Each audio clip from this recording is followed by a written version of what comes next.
안녕하십니까, 소마50입니다. 2월 마지막 주인데요. 지금 한국은 코로나 바이러스로 인해서 뭔가 옴짝달싹하지도 못하는 아주 불편한 상황이 거듭되고 있습니다. 일단 이 시점에서는 빨리 이 문제가 해결되기를 가장 먼저 바라고 있고요. 그 와중에 극장에 상영되고 있고 꽤 훌륭한 영화지만 많은 분들의 두려움이 있기 때문에 극장에서 이제 많이 못 접하고 있는 영화가 한 편 있어서 소개를 하려고 합니다.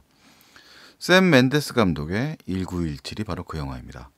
뭐 모두 다 아시겠지만, 이 한국에 있는 모든 분들은 이제 아시겠지만, 이 기생충이 외국어 영화로서 아카데미상을 작품상과 감독상을 수상한 첫 번째 영화가 되면서 가장 강력한 라이벌로 소개되었던 작품이 바로 이 샘 맨데스의 1917이죠. 자, 1917년도는 아시다시피 한국인의 입장에서는 그 일제 강점기에 해당되는 시기입니다. 자, 그 시기이죠. 그리고 이 유럽에서는 제1차 세계대전이 한창이던 시기이기도 합니다. 1차 세계대전은 이제 그 전쟁사에 있어서는 소위 말하는 참호전이라고 하는 게 아주 벌어졌던 시대죠. 전쟁 전선에서 땅을 파고 들어가서 그 일종의 장기전을 펼치는 그런 형태의 전쟁, 그리고 고지를 빼앗아가는 전쟁, 그런 것이 본격화된 시기라고 할 수 있습니다. 그래서 특히 참호가 이제 특히 많이 발달되어 있었던 시기인데요. 1917이라는 영화는 이제 그런 시대적 배경 위에 세워진 영화입니다. 하지만 역시 이 영화도 이제 그 개인적 경험에서 근거를 하고 있는 영화기도 해요. 이 샘 맨데스 감독은 우리에게는 우리 홍보 포인트로 소개될 때는 흔히 007 스카이폴의 감독이라고 소개가 되더라고요. 근데 이 분은 이제 007 스카이폴과 스펙터를 감독하기 전에는 뭐 아카데미 작품상 수상작이었어요. 이미 아메리칸 뷰티라는 영화의 감독이었고요. 그 외에도 자헤드, 로드 투 퍼디션, 레볼루션이 로드 같은 아주 고전미가 두드러진 배우들의 연기가 아주 멋진 영화들을 연출해왔던 그 영국 출신의 감독입니다. 1917이라고 하는 이 영화는 그 샘 맨데스의 할아버지 이야기를 느슨하게 각색한 영화라고 해요. 샘 맨데스 감독의 할아버지인 알프레드 맨데스 씨는 이제 자서전을 통해서 자신의 1차 세계대전 통신병으로서의 경험을 서술한 바 있는데요. 이 영화는 이 알프레드 맨데스 씨가 겪었던 전쟁의 참상을 영화적으로 다시 구성해서 만든 영화라고 합니다. 실제로 이제 이 샘 맨데스의 할아버지였던 알프레드 맨데스 씨의 경우에는 통신병이었고요. 영화의 주인공들과 달리 1,100 명을 구해낸 작전을 참가를 한 건 아니지만 스스로 자원을 내서 그 여러 병사들을 또 구해낸 경험은 있다고 합니다. 그리고 이제 이 샘 맨데스의 기억에 의하면 이 할아버지는 항상 몇 분 단위로 손을 씻는 그런 좀 강박증적인 행동을 했었다고 해요. 그 이유는 이제 그런 전쟁터에서 수많은 시체들을 만났던 경험에서 비롯된 것이라고 이야기를 합니다. 그래서 이 1917에서는 영화의 액션 영화로서의 틀을 세우기보다는 그 전쟁의 참상을 목도하도록 만드는 그런 모습들의 장면들, 그런 좀 지옥 같은 모습들의 풍경들이 꽤 많이 등장합니다. 이 작품은 이제 아카데미상에서 촬영상과 시각효과상, 음향 믹싱상을 이미 수상한 작품이에요. 이 작품에서 가장 이제 두드러진 것은 이제 시각적인 부분들인데, 이 촬영 감독은 이미 아카데미상을 수상한 바 있는 로저 디킨스, 그러니까 수많은 이제 후보에 오르다가 이제 수상을 처음 하고 이 영화로 두 번째 수상을 하게 됩니다. 그 촬영이 특히 빛이 나죠. 그러니까 가장 화제를 모은 기법 역시도 실제로는 이제 커트를 여러 번 찍었던 것이 이제 찍었습니다만 마치 하나의 롱 테이크처럼 그러니까 실시간으로 그 인물을 쫓아가고 있는 것 같이 구성되어 있는 원 컨티뉴어스 컷이라는 촬영 방식을 취해요. 그래서 실제로는 우리 영화를 이제 처음 보는 입장에서는 영화의 주인공이 스코필드가 잠시 기절했다가 깨어나는 장면을 기점으로 해서 이제 나눠지는, 영화가 이제 두 개로 나눠진다는 정도의 느낌을 받죠. 실제로 촬영할 때는 이제 여러 가지 기술적인 방식들을 통해 가지고 뭐 커트들이 이제 여러 가지가 있겠습니다만, 일단은 그런 식으로 마치 쫓아가듯이 찍었던 방식을 취합니다. 과거에는 뭐 이런 그 원컷, 그 마치 다큐멘터리 찍듯이 가는 방식들을 우리가 모큐멘터리라고도 했고, 뭐 파운드 푸티지라는 방식을 취해서 호러 영화에서 좀 많이, 저예산 호러 영화들에서 많이 사용되는 방식을 취하기도 했고, 뭐 베트남전을 다뤘던 뭐 옛날 독립 영화였던 84 찰리 모핏 같은 영화에서도 그런 방식을 좀 취하기도 했습니다만, 이렇게 좀 규모가 큰 영화에서 그런 방식을 취하는 것은 또 드문 방식이기도 하고, 그리고 아주 기술적으로 훌륭한 완성도를 지니고 있는 영화이기 때문에 뭐 많은 분들이 그 장면에 또 경탄을 하는 것 같습니다. 이 영화에서 이제 주인공은 스코필드라고 하는 청년, 그다음에 블레이크라고 하는 이제 그 친구가 등장을 하죠. 이 두 명의 주인공이 그 잠을 자다가 명령을 듣고 사령관에게 가는 장면으로 시작합니다. 그래서 사령관에게 가기 위해서 막 참호를 쭉 지나가면서 사령관이 있는 참호 속에 있는 어떤 공간으로 가가지고 명령을 듣게 되죠. 이 영화의 경우에는 사실은 이제 주인공의 역할을 하고 있는 이 조지 맥케이라고 하는 스코필드 역할을 하고 있는 이 배우의 경우에는 눈이 파란 전형적인 영국인의, 좀 키 큰 영국인의 얼굴을 가지고 있는 그런 배우예요. 그래서 뭐 크게 알려지지는 않습니다만 우리에게 그 런던 프라이드라고 해서 아주 굉장히 좋은 그 LGBT, 그러니까 80년대에 LGBT 운동과 노동운동이 결합했던 이야기를 다루고 있는 프라이드라는 영화, 원래 그 영화예요. 프라이드라는 영화예요. 그 영화에 출연했었고요.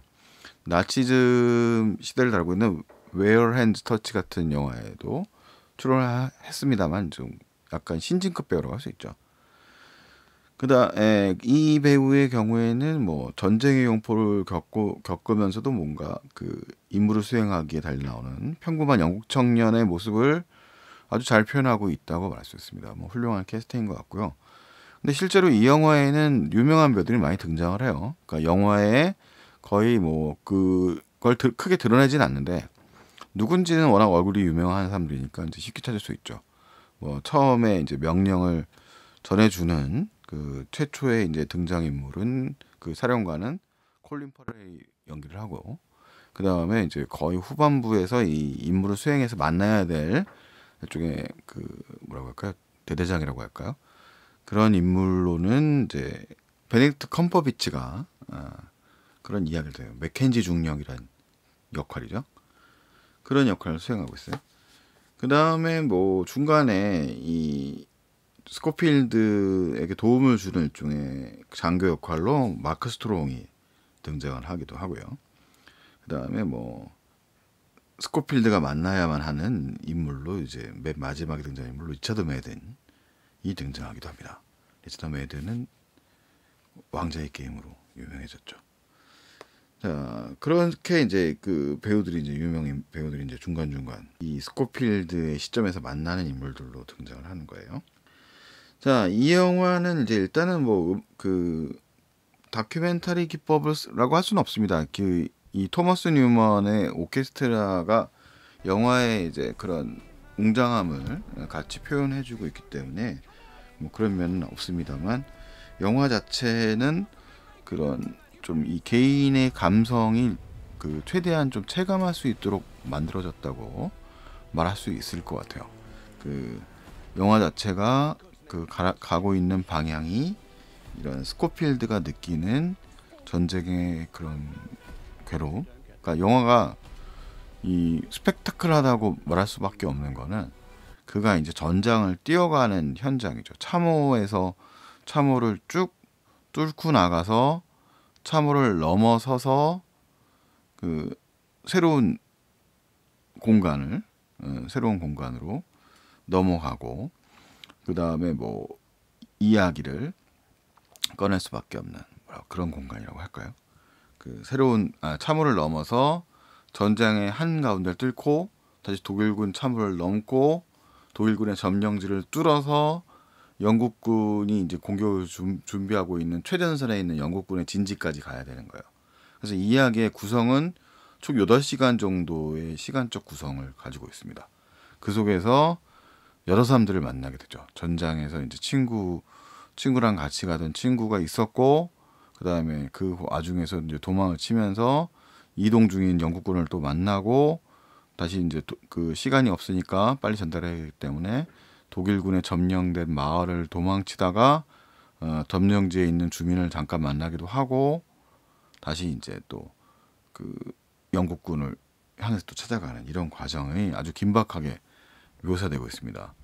그래서 이 영화에서 시점샷이라고 하는 거는 당연하게도 이 스코필드라고 하는 인물, 그다음에 스코필드와 같이 하고 있는 블레이크라고 하는 인물이 두 아주 어린 병사들의 관점에서 이야기가 진행이 되고 있어요.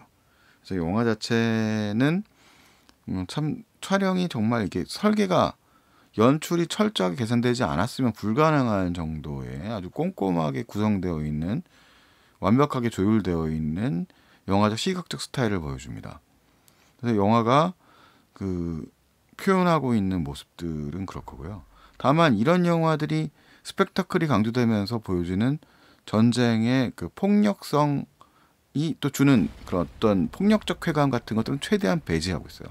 그러니까 영화가 그 1차 대전이라고 하는 그 전쟁은 어떻게 보면 좀 둔탁한 느낌의 전쟁이죠. 그러니까 막 총성이 뭐 화려하고 막 엄청나게 파편이 튀고, 뭐 우리가 일찍이 봤던 스필버그의 라이언 일병 구하기를 비롯한 그 이후의 전쟁들을 보여주는 아주 처참한 그런 거친 표현들이 두드러지기보다는 곳곳에 이제 그 묵직한 슬픔들이 이제 담겨져 있는 거예요. 그 곳곳에 널어져 있는 시체들, 우연히 맞닥뜨려져 있는 학살의 증거들, 이런 모습들을 발견하게 되면서 전쟁이 보여주는 그런 공포감들이 이제 좀 체감이 되는 거죠. 묵직하게 다가오는 그런 영화라고 할 수 있습니다. 뭐 그래서 이 영화는 기본적으로 이제 헐리우드에서 잘 만드는 영화인데, 그런 시각적 스타일이라든가 좀 새로운 시도가 도입되어 있기 때문에 이 평론가들도 역시 높은 평가를 하고 있는 거고요. 그런 표현 속에서도 이 각각의 인물들이 느끼는 감정적인 공명들이 잘 표현되어 있어요. 이 소년병이잖아요. 이 주인공이라고 하는 스코필드라는 청년인 그 실제로 샘 맨데스의 할아버지가 전쟁에 참여했을 때 19살의 나이에 전쟁에 참여했었기 때문에 그 전쟁에 어떻게 보면 휘말려 버린 거거든요. 이 스코필드는 원래는 이 작전 자체도 의심하면서 참여하고 싶지 않았지만 친구의 그냥 우연한 선택에 의해서 참여를 하게 되고, 그리고 1년의 과정을 거치면서 그 이 임무를 완성시켜야 될 수밖에 없는 상황에 되는 겁니다. 그 속에서 이제 일종의 수많은 이제 목숨이 왔다 갔다 하는 상황들을 거치게 되고, 그러면서 마침내 이제 자신의 그런 임무를 완성해야 합니다. 근데 그 임무의 목적이 누군가를 섬멸하거나 누군가를 해치우는 것이 아니라 그 나아가려고 하는 작전을 멈추게 하는 데 있는 거죠.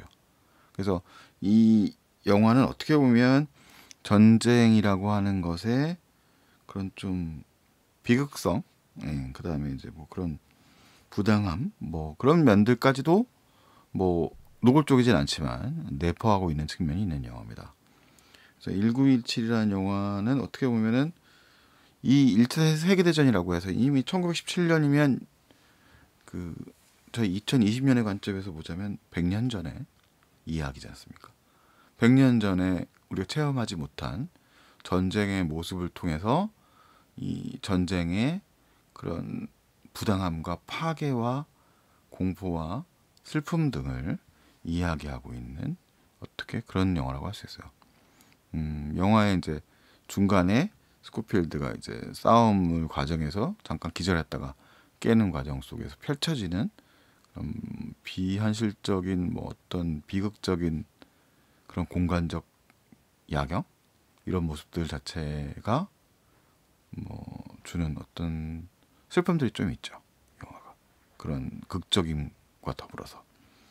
그래서 영화는 사실 이제 중반부까지는 약간 느슨하게 가는 경향이 있습니다. 영화가 이제 점차 그런 위기 상황들이 맞닥뜨려져 오기 전까지는 약간 실제로 이제 끔찍한 느낌들, 그러니까 뭐 아주 잔혹하진 않아요. 영화 자체 표현이 뭐 폭력 수위가 세거나 이러지는 않습니다만, 그런 우연히 맞닥뜨린 시체들, 그냥 주변에 널려 있는 거죠, 일상적으로. 그런 시체들을 만나고 뭐 살기 위해서 좀 피하다 보면은 또 그렇게 접촉하게 되고, 뭐 그런 과정들이 느껴지는 좀 그런 슬픔, 아무도 의도하지 않았던 갑작스러운 죽음, 뭐 이런 문제들, 이런 이야기들이 이제 펼쳐지면서 이 전쟁이라는 실체에 조금은 다가가게 할 수 있는 그런 모습을 보여주는 영화라고 할 수 있어요. 그래서 1917은 사실은 저도 이제 그 IMAX로 좀 보고 싶었는데, 굉장히 예매까지 했는데 그 코로나 때문에 좀 그냥 가까운데 집 근처에 있는 극장을 향해서 그냥 가서 볼 수밖에 없었던 아쉬움이 있습니다.